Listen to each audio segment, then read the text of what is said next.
Oudarnik, le retour du cogneur. Le légendaire cinéma Oudarnik fait un retour inattendu sur la scène artistique moscovite après avoir été occupé par un casino pendant une décennie. Ce haut lieu de l'avant-garde soviétique revient à sa fonction culturelle première. Il s'est métamorphosé en musée d'art contemporain. Dès l'inauguration de l'Oudarnik, il est devenu le centre de la vie culturelle moscovite, nous raconte Shalva Breus. Il est de notoriété publique que les plus grands films ont été montrés ici. Les plus grands metteurs en scène et réalisateurs ont montré leurs productions ici. Avant les premières, de grands chanteurs et des vedettes se produisaient dans le foyer.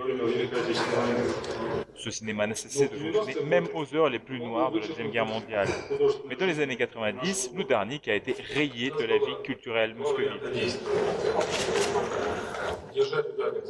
Nous avions deux possibilités. Fermer l'Oudarnik pendant 2 ans pour faire des travaux et faire une grande cérémonie d'inauguration. Mais nous avons estimé que c'était trop long comme fermeture.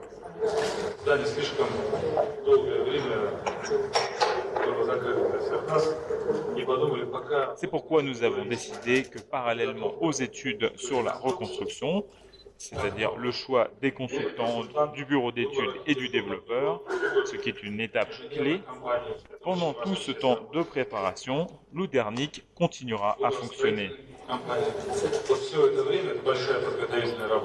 Ensuite, il fermera pour la reconstruction, pour une période, nous l'espérons, le plus court possible. Lorsqu'il rouvrira, cette fois-ci, ce sera pour de bon dans toute sa splendeur. C'est pourquoi, d'ici là, l'année prochaine, l'Oudarnik sera ouvert.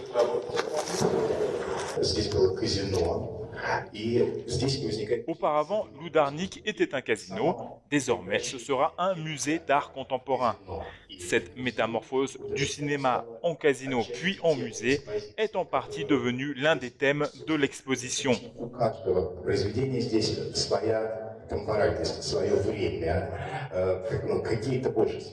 Chacune des œuvres existe dans sa propre temporalité.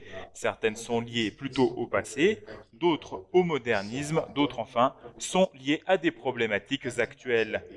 Les différentes zones temporelles sont devenues des zones de l'Oudarnik. L'exposition occupe 4 étages. Il y a la crypte, la salle d'attente où nous nous trouvons, la salle de cinéma et enfin la galerie.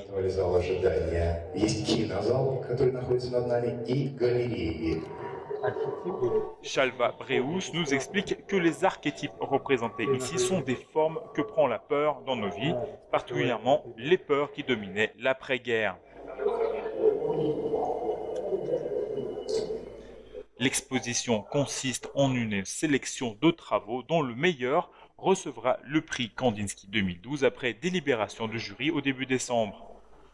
L'entrée est ouverte à tous jusqu'au 16 décembre prochain.